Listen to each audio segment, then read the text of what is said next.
What's up guys, welcome to Mango Monkey. So in this video I will teach you how you can turn a small amount of money into a very big amount of money. Now this trick only works if you live with parents or if you can live somewhere very cheap. This is for all the lazy bums out there who are still living with parents. If this is you, watch on. If not, it doesn't work for you.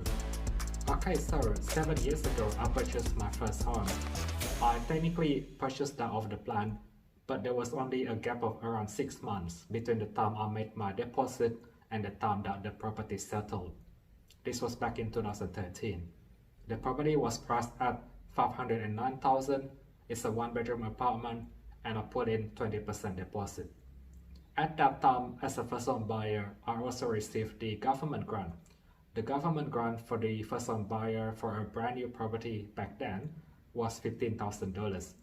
So I put in my 20% deposit, which was $101,000 minus the $15,000 government grant, which means I only put down roughly $86,000. As a first-home buyer, there was no stamp duty. Now, what did I do recently? I sold my home. So I sold that recently for $670,000. If you subtract the home loan balance, which was around $407,000, you get down to a figure of around $262,000. Okay, so there are some other complications you should be looking at if you want to get down to the nitty-gritty of it. But roughly speaking, I turned around $86,000 into $262,000.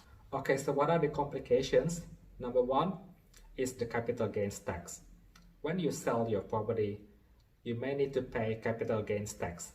Now, if you did not live in this property, you will need to pay capital gains tax. Capital gains tax is set at your marginal tax rate. However, if you have owned the property for at least 12 months, you are able to discount the capital gain. So even though the tax rate is at your marginal tax rate, the capital gain could be halved. In my case, I did not have to pay capital gains tax. The reason was I lived in the property for 6 months when I first purchased that. After I live in the property for 6 months, I then have an extra 6 years to actually rent out the property. So what I did was very sneaky.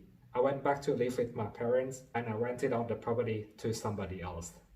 In the meantime, collecting rental income throughout the 6 years period.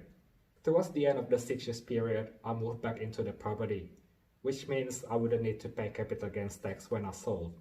Now, if you do not want to sell it straight away, what you can do is actually move back there for another 6 months. After that, you potentially have another 6 years to rent out the property to somebody else. You do need to live there genuinely, and normally 6 months is considered genuine. Now, when you sell a property, you have to also factor in a selling cost. The biggest expense will be for the real estate agent, the agent who is selling your property. A good agent typically charges you around 2% of the sale price. Now, I mentioned to you I was renting out the property for about 6 years while I was living with my parents without paying a single cent. Well, during that time, I did get rental income. You do need to factor in the interest. In a lot of cases, the interest is approximately similar to the rental income. So if you ignore that, it's approximately zero. You also should factor in some other expenses. For example, the council rates, the water bill, and also if it is an apartment, the strata bill. A lot of the time, these costs will add up to around 20% of your rental income. Now, when you do buy a building that's not too old, you usually will be able to claim depreciation. So depreciation is claimed over 40 years since the building was constructed. And this depreciation actually becomes a tax deduction. It is actually an income for you because it will reduce your taxable income, assuming you have another income, for example, from your salary. The sum of those is approximately zero. So in my case, I still turned my initial investment of $86,000 into $262,000.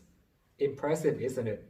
So all this is possible because of the power of compounding and the power of leverage. In my case, the property only went up by around 4% per year. That's compounded return. However, if I only look at my investment, my $86,000, it actually went up around 17% per year. What happens if you do not live with your parents? What if this is your own home that you live in? Well, in that case, in the list of expenses I mentioned to you before, you will need to factor in the interest expense. And in your case, there is no rental income. So what that normally means is that the interest expense will need to be smaller than the property growth rate. So in my case, because my property growth rate was around 4% per year, if the interest is also 4%, it will not work for me. But if the interest rate is only 2%, it will still be okay. Now, if you are a lazy bum like me, make sure you follow me on YouTube and I might have another video for you.